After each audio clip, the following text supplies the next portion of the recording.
ભારતીય હવામાન ખાતા તરફથી મળતી માહિતી મુજબ આગામી તા 1 જૂન 2024 થી તા 7 જૂન 2024 દરમિયાન ગુજરાતના દરિયા કિનારે ભારે પવન ફૂંકાવાની સંભાવના હોય, જેથી તકેદારીના ભાગરૂપે લોકોના જાનમાલની સુરક્ષા અર્થે કોઈ પણ વ્યક્તિ, માછીમારો કે સાગર ખેડૂતો દરિયા કિનારે તેમજ દરિયાના પાણીમાં ન જાય અને કોઈ જાનહાનિ કે નુકસાન ન થાય તેની તકેદારી ભાગરૂપે પગલાં લેવા સુરત શહેર પોલીસ કમિશનરેટ વિસ્તારમાં આવેલ સુવાલી તથા ડુમ્મસ દરિયાકાંઠાની નજીકના બીચ વિસ્તારમાં કોઈ અનિચ્છનીય બનાવ ન બને તે સારું તાત્કાલિક અસરથી જરૂરી પ્રતિબંધ મૂકવો જરૂરી જણાય છે.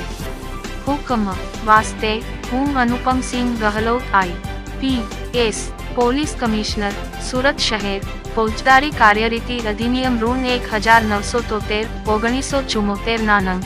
ઋણ 2 ની કલમ ઋણ 144 અન્વયે મને મળેલ સત્તાની રૂએ આથી હુકમ કરું છું કે 1. સુરત શહેર પોલીસ કમિશનરેટ વિસ્તારમાં આવેલ સુવાલી તથા ડુમ્મસ બીચ વિસ્તારમાં લોકોની અવર જવર તથા માછીમારો કે સાગર ખેડૂતોને દરિયા કિનારે તેમજ દરિયાના પાણીમાં જવા પર પ્રતિબંધ મૂકવામાં આવે છે.